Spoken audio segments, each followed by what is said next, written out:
Good morning, and actually, it's quite late. It's 9 minutes past 8, and that isn't deliberate, and it was nothing to do with Jack D'Manio. I was all ready to go, and as usual, I managed to tap the wrong thing, and to try and get out of it is a nightmare. If you're techie, it would take you 2 seconds. But as it is, it took me. I had to shut everything down and get started all again just to get back to this point. Now, I'm not wearing my usual hat, as you can see. Actually, it's the darkest one that I've got. I don't have a blue or a black anymore. But the reason being is I'm going to a funeral this morning, and a funeral of somebody who's quite important to Lewis. But I'll get back to that in just a moment or two. And I'm not going to do a full rant this morning. Probably no more than 20 minutes. So I'll be off by a half past. You'll be relieved to know.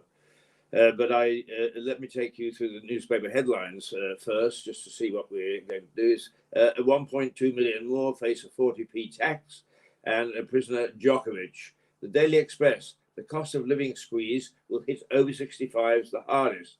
Oh, wouldn't you guess? Yeah, it doesn't matter what age I am. I'm always in that lot that actually get dinged. So it looks as if I'm going to have a hard time, as if I haven't had a hard time this last year.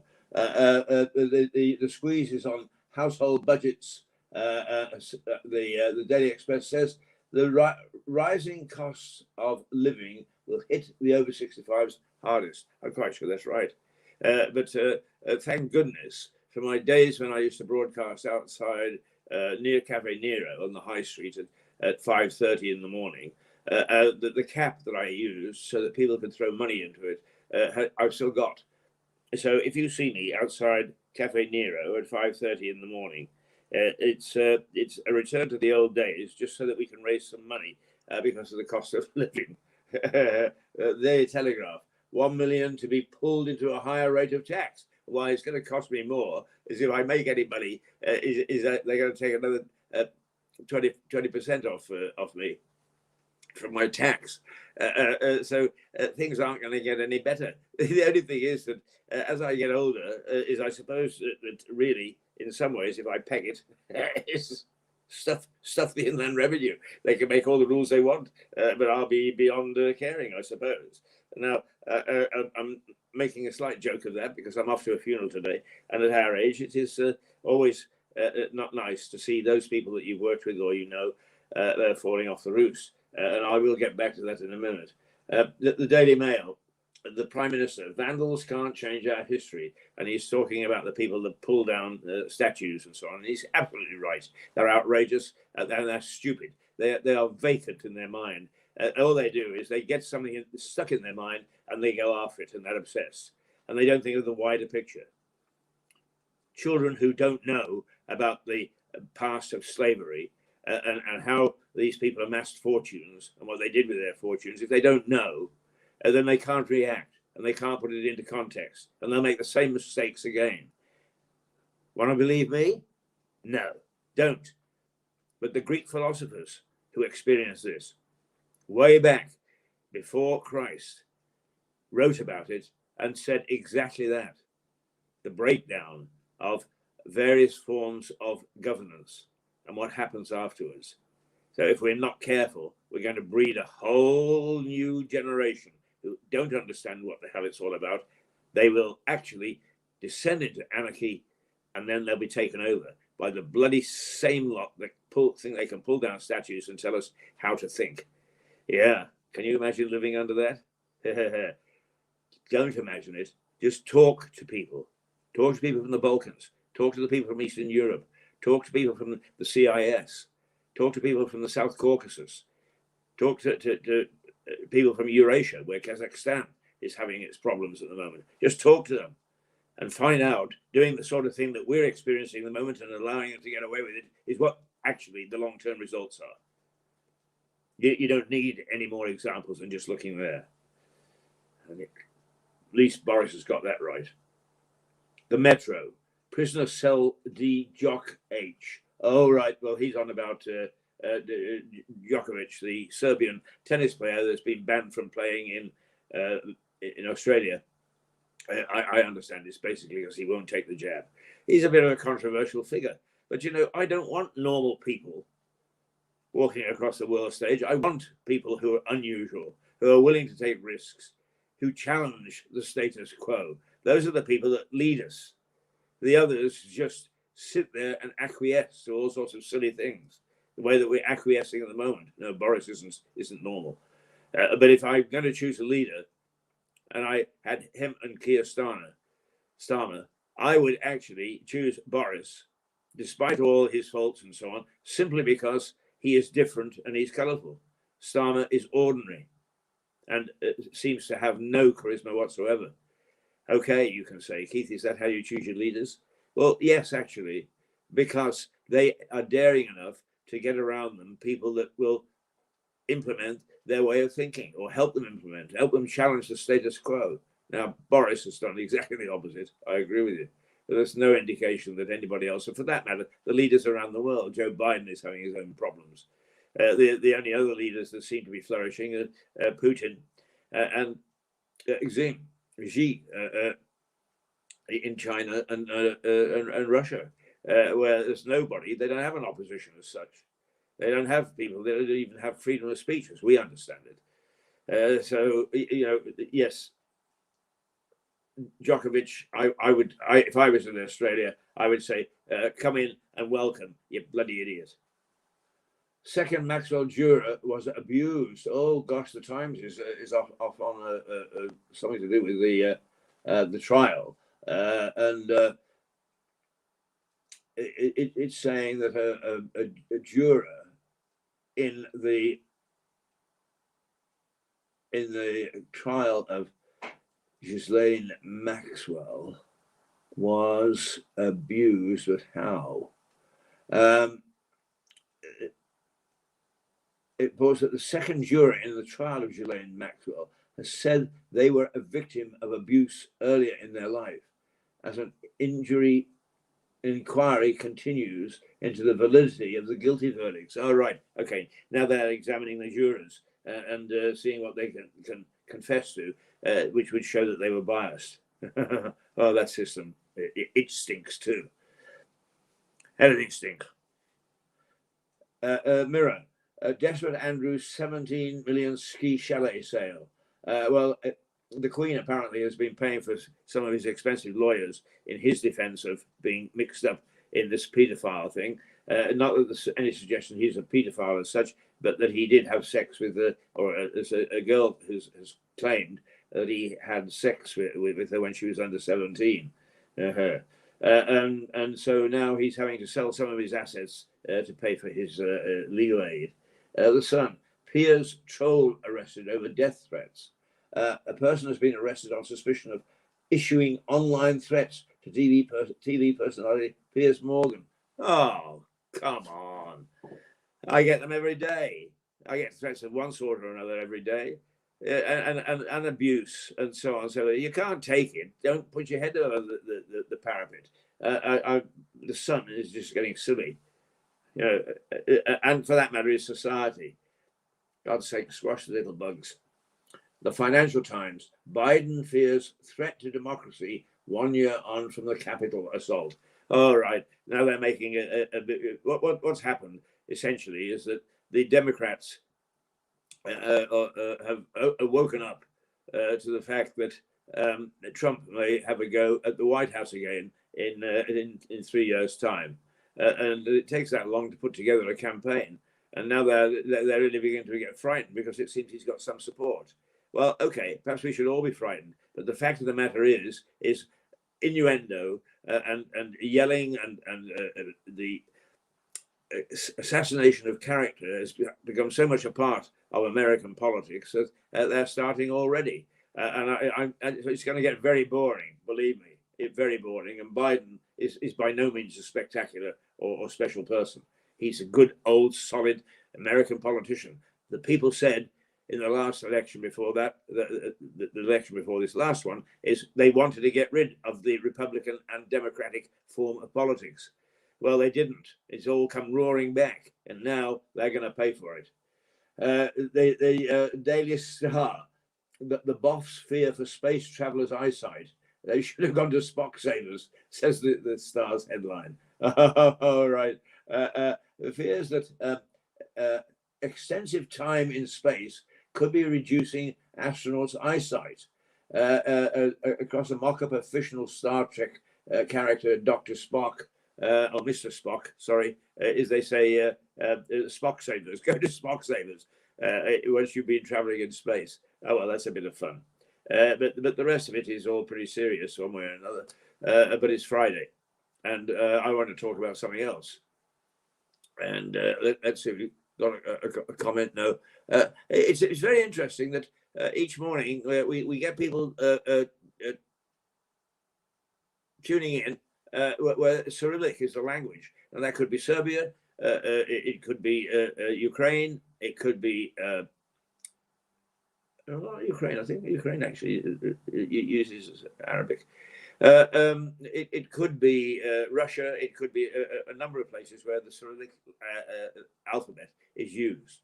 So God bless you if you are watching and you just sort of tapped in to see what we're about. Thank goodness that I'm on about international relations and where we stand in the world, as if I'm an expert. Well, the thing is, I've traveled. I've talked to people, and I maintain my contacts. I talk to people almost on a daily basis. So I get different points of view. So perhaps I have some qualifications for giving the opinions that I do. I hope so. I hate to think that I was a naughty journalist. Anyway, what I really want to do is to spend just 5 minutes saying where I'm going today. As you can see, I'm wearing because I've moved recently. Well, I've moved 2 or 3 times recently. Not that I've enjoyed any of them, but now hopefully I'm settled. So I don't know where various things are. So this is the darkest hat I got. This is the darkest tie I got, because I'm going at 10:30 this morning to St. Pancras Roman Catholic Church in Lewes to the funeral of John Eccles. John Eccles is what I consider to be a very specialist type reporter, the sort that I can't be. But actually, strangely enough, if there is an heir to John Eccles, it's Mick Symes. No, Mick isn't a journalist in the sense that he writes for newspapers, but he does run Lewes Present and other websites about Lewes, and one or two others about other things on Facebook. And he delves, and with his colleagues, he delves into what's happening in the minutiae of Lewes life, something that I can't get excited about. Mirador television isn't that excited unless there is huge problems resolving or massive death in an accident on the A27, or a lost cat, or that somebody's got furniture for sale, or that the gossip mongers are saying. What we are is we are based in Lewes. We pay attention to the local community and what it's doing, because we see in it a reflection of probably what's happening in other parts of the UK and probably in other parts of the world. So we try to reflect to the greater area outside Lewes what's going on here, in the hope that they will look and they'll say, yeah, that's the way we're thinking, or that's not the way we're thinking, or they've got a peculiar view in Lewes, whatever. But that's our main role, is not to cover a lot of local stuff. Now, that doesn't mean to say that we don't look at patina, that we don't look at late night shopping, that we don't look at the raft race, all because they're very interesting to people outside Lewes. Bonfire speaks for itself. But to be quite honest with you, there are a large number of things that take place in the precinct, very good for us locally, but they're not much interest to people outside, and they don't really reflect very much a lifestyle that people would want to compare with their own. So let us understand where Mirador starts and where I take my measure from. I am an international and national journalist. I've spent all my life tramping around the world, living in very dicey places, meeting very dicey people, just so that I can get a feel for what goes on. Yes, there are things that for instance, mental health is what happens here seems to be replicated throughout the rest of the country. And what happens here with mental health is appalling, absolutely appalling. Homeless, what happens here is reflected throughout the rest of the country. So yes, we look at the homeless in Lewes, and there is a letter in or a note in one of the New Haven web pages on Facebook from a lady who is really quite distressed. Now, you may not have sympathy for her, but the fact of the matter is, what she's saying is she's been treated shabbily. And I can well believe that, because I was treated shabbily, and I know other people who were treated shabbily over various social issues. They are a shabby bloody lot down there. And they ponce around, keep them waving their hands and how many trees they planted and so on. It's all worthy stuff. But not if you ignore some of the key social issues, which we know are growing. Mental illness, homelessness, health and welfare. All those things are issues which seem to fly over the heads of those people that we've got looking after us in governance. And they'll hate me for that. In fact, maybe the coppers will come around again. But nonetheless, it's true. But there was a man called John Eccles, who is being buried today. He's controversial. And so he should be, because that's the nature of people who actually pinprick their own community. And John would do that. He was the last icon of local journalism. He was everywhere. He was at every fete. He was at every council meeting. He was at every occasion and event that took place. And he reported meticulously on it. And he delved into the history that you'll never find in history books. In his column, I think it was called The Rouser, named after what we would call a banger, a firework cracker. He reflected very carefully Lewes. Now, Lewes, yes, he would contain in some of his stuff writings about New Haven and about Seaford. He didn't ignore the immediate area, and nor should he. But basically, his reporting was mainly about Lewes. He would say that he had aspirations to perhaps go and work for a bigger organization than the Sussex Express, but he didn't really want to, because his heart and soul was in local reporting. And so many of us who work on the bigger scene dismiss that, but we shouldn't.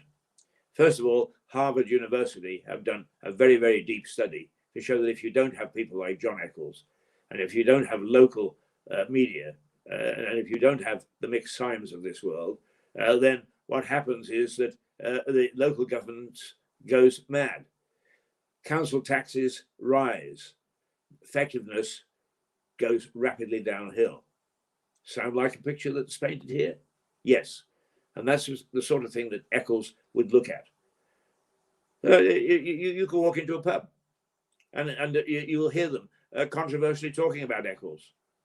Some people loved him. Some people thought he was a waste of space, which means that he was very successful. If they're talking about you, it means that they're reading you and they're looking at you. And almost everybody here would read John Eccles, whether it was his reporting or whether it was his columns or whether it was his musings. Everybody would read John Eccles. And towards the end of his life, when in fact he so-called retired, he was an amusing character to meet, sometimes at the bar in the Brewers, sometimes at the bar in the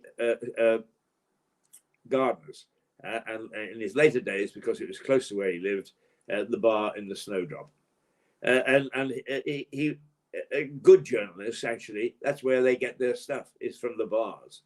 Even when he wasn't reporting anymore, he still kept his old beats.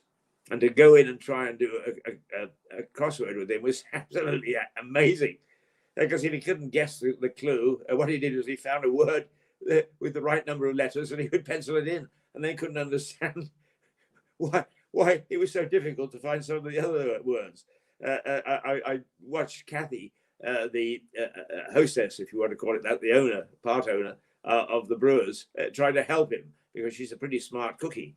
The two of them together was absolutely hilarious. If I could only tape them, I would have had a great TV show on my hands. But Eccles was a character, a great character, and we need characters. And there are many, many people in this town who I suppose would love to have their name bandied about the way that Eccles did.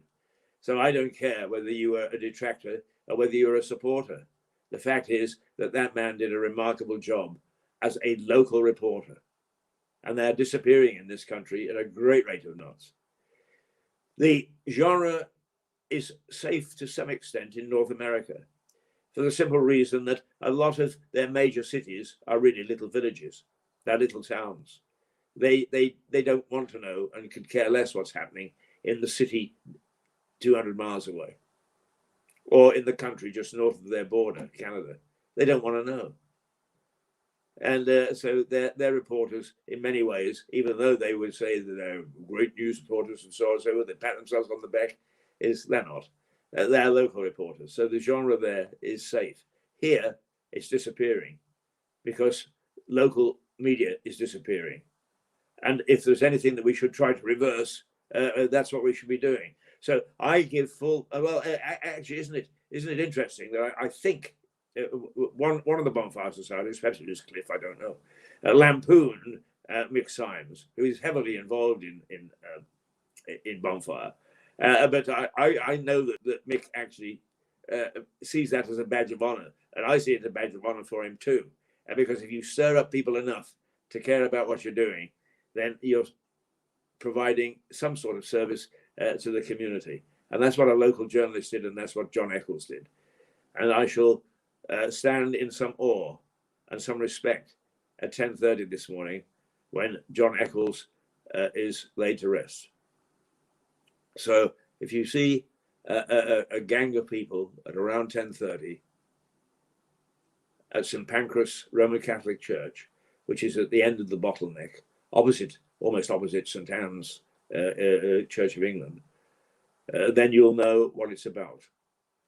And I would love it if the sort of thing that would happen when Eccles started his career, that postmen stopped and took off their caps in respect, that people stopped in the street when a hearse went by. If those sort of things happen today, perhaps we would start to learn a little bit about what community is all about. We won't, of course. No. We're too busy rushing on our way. John Eccles will be mostly missed by those who knew him. A good many people who live in Lewes now would never have seen his stuff in the Sussex Express. But then again, there is no office for the Sussex Express here. There is no real coverage, local coverage of Lewes in the newspaper. There isn't for the Argus either. They've got a reporter who pops in from time to time. But the likes of Eccles have probably gone, I say forever, because strangely enough, our society has a habit of revolving, of bringing back what it cast away as being useless. Well, I hope that the local paper, in real sense, there are lots of little magazines and so on, mean nothing. I mean, basically, all they tell you is where the local flower show is. But the real reportage, as experienced under John Eccles as a local reporter, is hopefully will return. And if I may say so, yeah, let's be controversial. There are two actually lots that started doing it. Town and County magazine, which saw its opportunity and is now there's still a Town and County. I've forgotten what it's called, and it goes right across the county and undoubtedly makes a lot of money. But what it was doing here was lost, because with all due respect to Vida Lewis, which was one of our favourites, and to the new lot that are there, is that they weren't doing what John Eccles does and did, and what Mick Symes is doing, and that is scratching the surface of our community here and letting us know what's going on underneath. So keep it up, Mick Symes, and farewell, John Eccles. In my lifetime, I may never see your like again. I hope that my grandsons will, where they live, and my grandsons' grandsons will see the return of the sort of reporter that John Eccles was. They are worth their weight in gold. They are specialists. They know how to do it. I don't. I've been a journalist for 60 years. And believe me, I run a local television station, but it's not a local television station. It doesn't do what the local community really want in those terms. What it does is reflects what's going on to the rest of the world. Now, I can't get my mind around the sort of work that John Eccles did, but he did it well, and he did it fastidiously, and he is a great loss to the journalistic fraternity, because he was a specialist of which there are few left. And in my opinion, a specialist, John Eccles, we will not see the like again. That's where I'll be at 10:30, saying goodbye to John Eccles. And I hope that many of you will feel, whether you're a newcomer or an old comer, will feel the loss, the gap, the space that Eccles used to fill, whether it was in reporting or having a noggin at the bar. Cheerio, John. Perhaps you will have somebody who is like you again. I sort of doubt it. Let's see over there. Let's go out on a nice feel.